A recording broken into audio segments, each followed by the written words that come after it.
When we come with that heat, we got skip on the.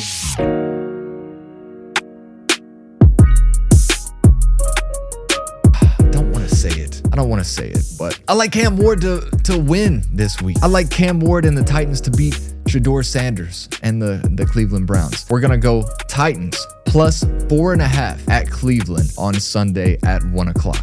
We've got the Commanders at the Vikings. Now, who in their right mind would bet on this game? I'm trying to get gross. Both teams, crazy losing streaks. Only one win at home for Minnesota. Washington, 28 points per game allowed defensively. The Vikings money line is the play. The Jets won 3 of their last 5. Those 3 wins came against 3 bottom barrel teams. And I just don't think that Miami is a bottom barrel team. We're going to buy it down because I hate pushes to minus 2.5. Public fades NFL Week 15 best bets. We are back coming off another 3-0 weekend. Oh man, last week was great. It was so fun to just sit back at the 1 o'clock slate. Got snow falling on the ground in half the games. Just knowing the whole time that our bets were hitting. We were going undefeated, 3-0. Now, I said having all 3 plays in the 1 o'clock slate could set us up for prime success, but it could also set us up for a big time failure with no bounce backs later in the day. But it was the prior. It was success. 3-0 once again. 2 of the last 3 weeks, we've gone 3-0. 7-2 overall in that span. Ladies and gentlemen, dare I say, generational run to close out the NFL regular season. That's what I'm hoping. That's what I try to go 3-0. Last week we tried to go 0-3. And both times we went 3-0, I said I was trying to go 0-3. That's not really the case. I was trying to get gross.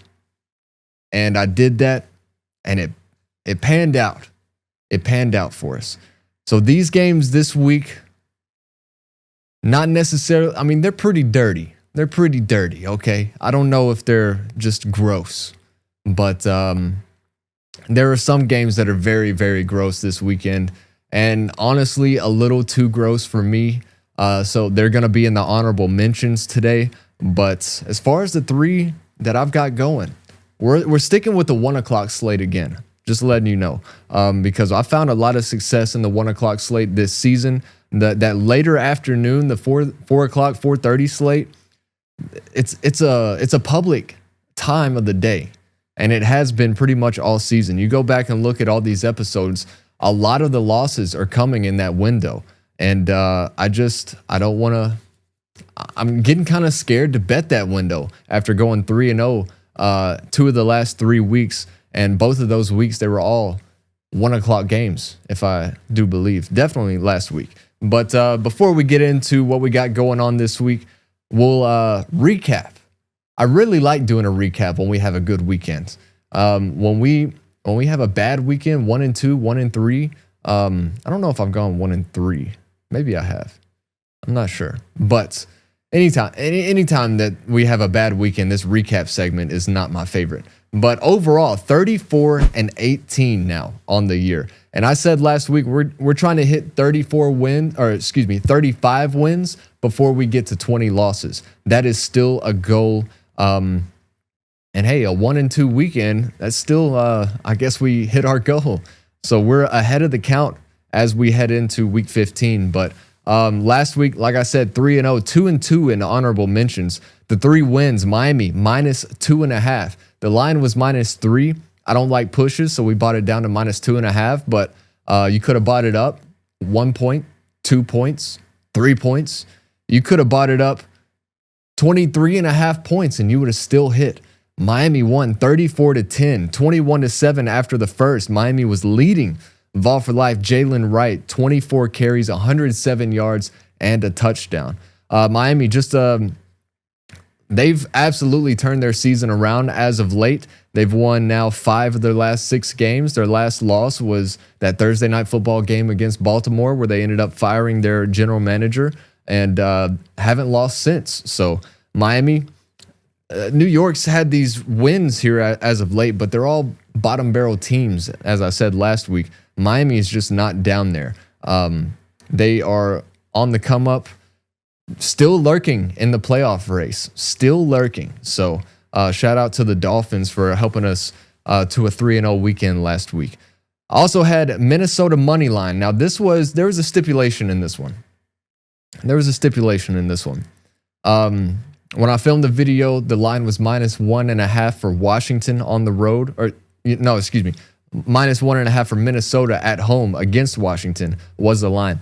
And that was before Jaden Daniels was declared the starter for Washington. And as soon as he was made the starter, the line flipped -1.5 to Washington. And so the stipulation was, if that line does move, we're still taking Minnesota with the points.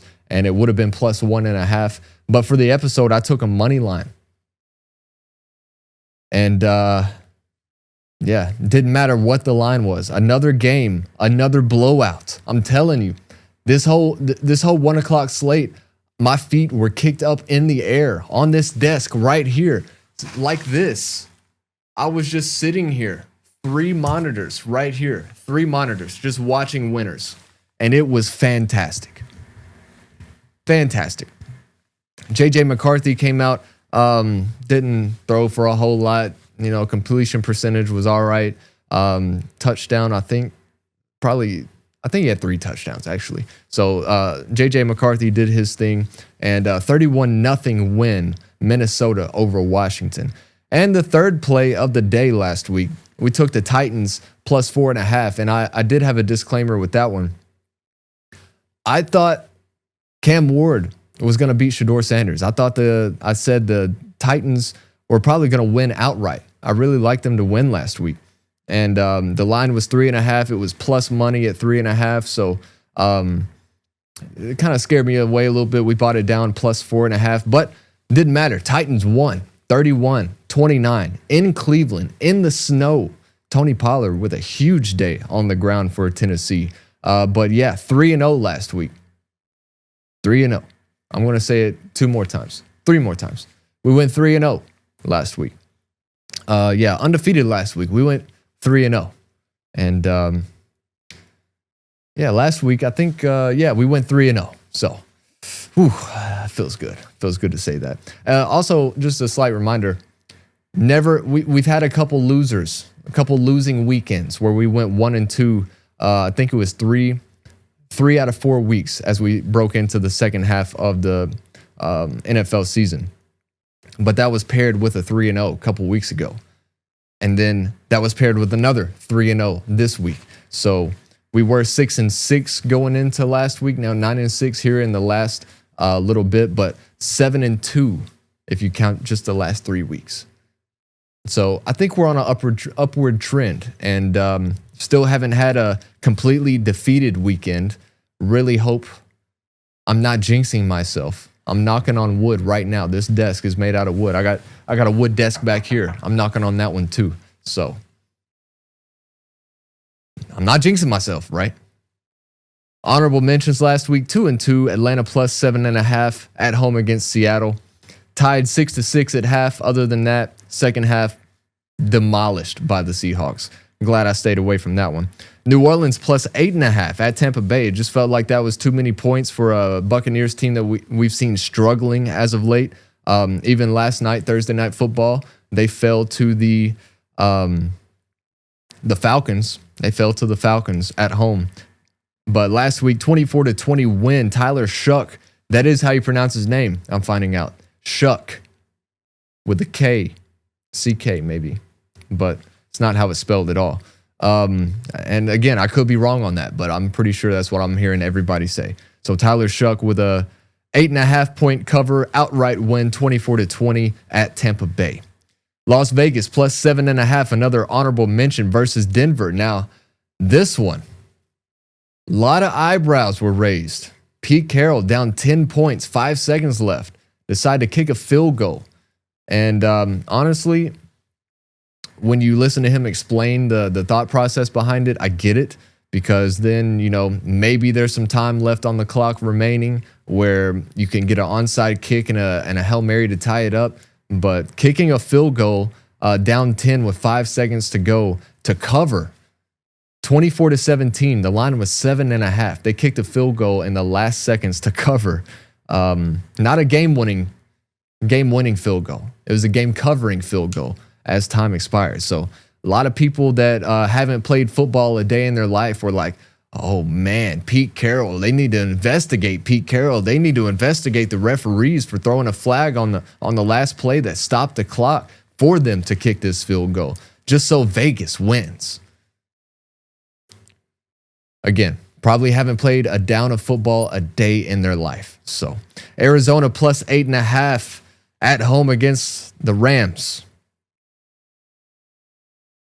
It was mentioned honorably. So 45-17 outright loss for Arizona. But as far as public fades goes, like I said, 34-18 on the season, 7-2 in the last 3 weeks, and again, 3-0 last week. 3-0. So we do have 3 more plays for you this week. All 3 plays are in the 1 o'clock slate on Sunday. So we'll have Christmas coming up in a couple weeks. That episode will probably be coming out earlier that week, family time. And I'm going to be going back home to West Tennessee and enjoying a few days there. So expect that episode in a couple weeks to be a little bit earlier. And there are going to be a slate of games on Christmas Day. So just be mindful of that. But as for week 15 of public fades, we're starting off in Houston, 1 o'clock. Cardinals at the Texans, minus 9.5 for Houston. 83% of the money, 64% of the bets are on the Texans. They are 8-5 straight up, 7-6 against the spread. Arizona, a lousy 3 of 10 straight up, 6-7 against the spread. So Arizona, like I said, a lot of these games that they're losing, they are keeping close. Haven't seen that. Didn't see that last week. I think the week, but I can't remember what their schedule has been the last few weeks, but a couple blowouts, but a couple close games that they've lost.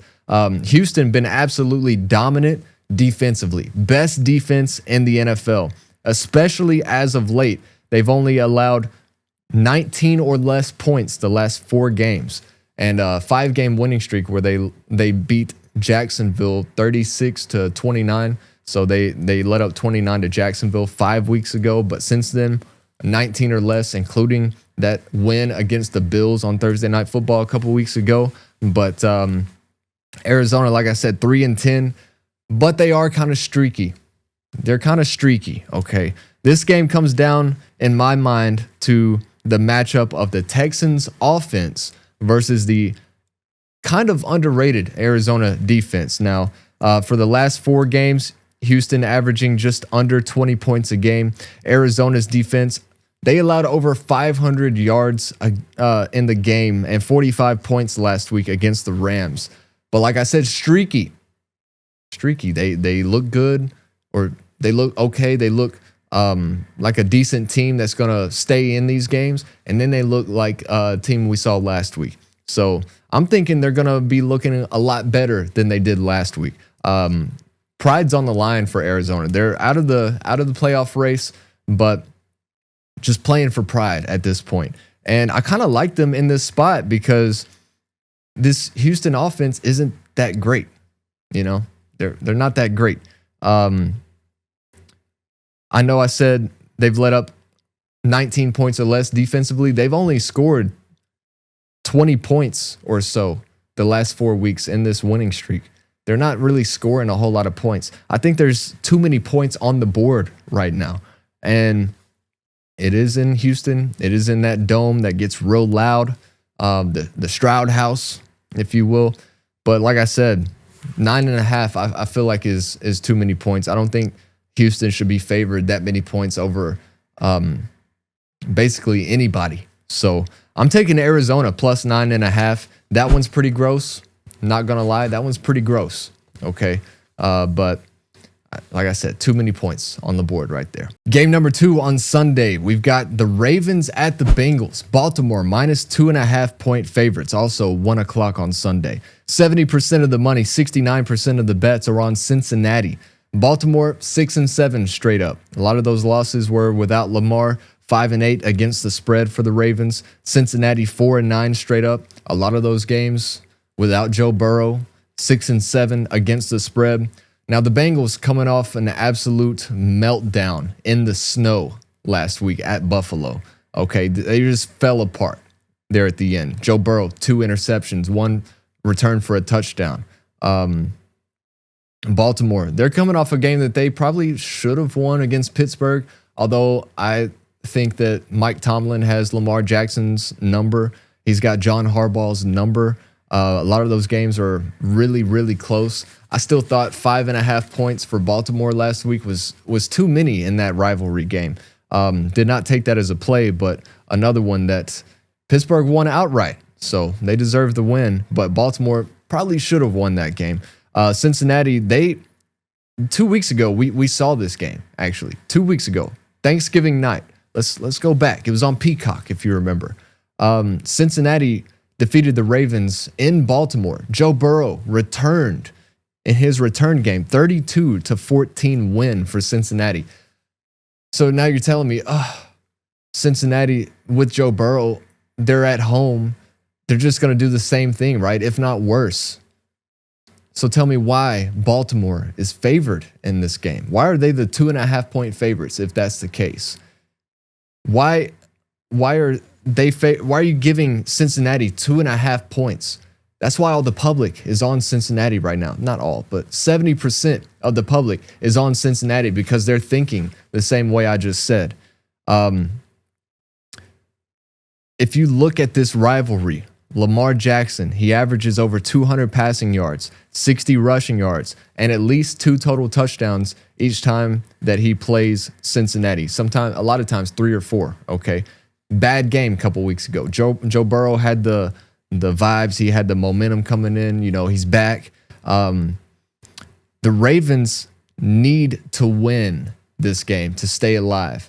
Cincinnati, I mean, technically there's still a way that they're playing for the playoffs. It's not going to happen. But Baltimore has a much better chance of making the playoffs because they're still in the race for first place after their loss last week to Pittsburgh. Still in the race for the AFC North title. Getting some at least one home game in the playoffs is still on the table for Baltimore. And need I remind you, Derrick Henry still plays for the Ravens, okay? And the Cincinnati defense is still awful, okay? And let me just remind you those 2 things. We're going to be taking Baltimore minus 2.5 on the road in Cincinnati. So I just think that this game might not even be that close. It could be, but this might end up a 2 possession win for Baltimore in this one. So that is the second play of the day, Baltimore minus 2.5. And then on to number 3. I'm excited for this game, okay? I'm really looking forward to it. 1 o'clock, we've got the Browns at the Bears. Bears minus 7.5 point favorites. Oh, man, I'm so ready for this game. I am a Packers fan. It's on the wall. It's on the desk back there. You see it. I mean, there's no hiding my fandom, okay? But let's just get into it before I spoil anything. 70% of the money, 50% of the bets are on Chicago. 9-4 straight up are the Bears. 8-4-1 against the spread. Man, they're having a good year. They're having a really good year, Chicago. Cleveland, 3-10 straight up. Ew. 5-8 against the spread. That's not bad when you look at their overall record. Ladies and gentlemen, I've been calling for this. What I'm talking about is the historic Bears downfall that we're about to see throughout the rest of the season. I've been calling it for a couple weeks. I thought it was going to start in that Black Friday game against Philly. Chicago came into the Lincoln and won. They won outright. Okay. We see what Philly is. They're a dumpster fire right now. I don't know what their issue is. Maybe it's their quarterback. I don't think he's really that great. Their offensive line's dealing with injuries. Philly's just not Philly right now. Okay, Saquon is still good, but I mean, they can't really run the ball other than we saw it on Monday night at the Chargers. He had one run that he broke for however many yards and a touchdown. Other than that, he's pretty much shut down most of the game. That offensive line. This isn't about Philly. This isn't about Philly.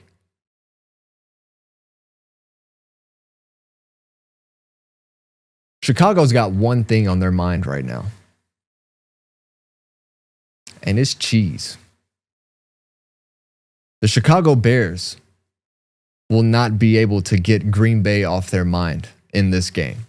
They just lost to the Packers in Lambeau, and they play the Packers next week again, this time at Soldier Field. 7.5 points is a lot of points. Okay. I am so excited for this game. It's going to be a cold one. They're not going to be able to get Green Bay off their mind, especially with the wind chills and the negatives. Look at this picture. Look at the picture. It's going to be cold. There ain't going to be a lot of points scored in this game at all. Oh, and that other guy in this picture, we saw what Shador did last week. We saw what he did in the snow, in the cold. This is going to be a cold and windy defensive battle, and I think it's going to stay close. I think the Cleveland Browns defense is still really good. Myles Garrett, this is a game where he's just going to feast. Now, Ben Johnson may be able to call up and scheme up some plays for Myles Garrett and to get away from him and misdirections and all of that. But the Browns are going to keep this one close. And I think we should take Cleveland plus 7.5 in Chicago. That's my play. As we again try to go 0-3. I haven't gone 0-3 yet. I've gone 3-0. I've gone 3-0. I haven't gone 0-3. I can't even do that when I try. But honorable mentions. Let's get to this real quick for week 15. Like I said earlier, we've got some really, really gross games this week and a little bit too gross for me to want to bet.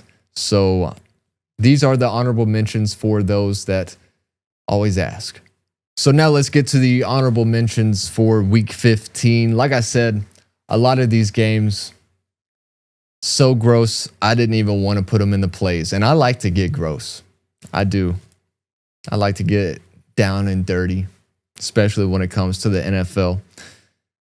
13.5 is the line for the Jaguars at home against the New York Jets. 71% of the money, 59% of the bets are on the Jags. That would be the Jets. They're starting Brady Cook for the first time. That's another reason why I didn't want to touch this one. But if you would like, if you're just a degenerate, and we all are, first step is admitting that. The Jets plus 13.5. Honorable mention. We got the Raiders at the Eagles. The Eagles, I already said they're a dumpster fire. Why are they favored 11.5 points? I don't even know if they can score 11 points at this point. That's an exaggeration, but the Raiders suck. The Raiders suck. They covered last week. They shouldn't have. 11.5 seems like too many points for me. 74% of the money, 65% of the bets are on Philly. I'm staying away. I'm staying away. We got the 49ers at home versus the Titans. 12.5 point favorites for the San Francisco team. 87% of the money, 71% of the bets are on San Francisco. The most public side of the whole weekend is San Francisco at home against Tennessee. Tennessee, 2-11. Coming off a win versus the Cleveland Browns. This time they're going, again, another road trip, this time all the way across the country. 12.5 is a lot of points, but and 87% of the money. That's a lot. That's a big percentage. but I'm staying away from that one. And then we also have, this one was interesting. The only reason, if this was at 1 o'clock, I probably would have played it. If you want to throw this in a parlay, I might do that. We got the Panthers at the Saints. Carolina -2.5 in the Superdome. 78% of the money, 77% of the bets are on Carolina. Another one of the heavy favorites as far as the public goes this weekend. Saints coming off a win. They were 8.5-point underdogs. They won outright at Tampa. Now they're at home against a Carolina team that they've already beaten this year, 17-7 a few weeks ago. I like the Saints +2.5. If you want to put it in a parlay, maybe buy it down to +3.5 for New Orleans. That might be what I'm looking at. But Panthers are good. They're a really good team. They beat Green Bay. Hey,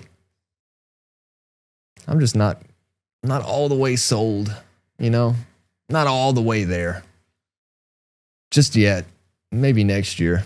But this is a game where the Panthers let their fans down like they always do. So week 15 plays as we wrap up public fades here. Arizona, just a reminder, +9.5 at Houston. We've got Baltimore -2.5 at Cincinnati. We've got Cleveland +7.5 at Chicago. All three of these games, we're taking the road team. 2 of the 3 are road underdogs. One's a road favorite. And yeah. The 3 plays, all away teams this week. So we're going to go 0-3 again. We're going to go 0-3 again this week. Although I've never gone 0-3, but or 0-4 or 0-2 or 0-5, or you get it. The most amount of plays I've had in one weekend was 6. I didn't go 0-6. Okay? Remember that. Remember that as we fade the public. Once again, week 15 public fades. As always, don't bet your house.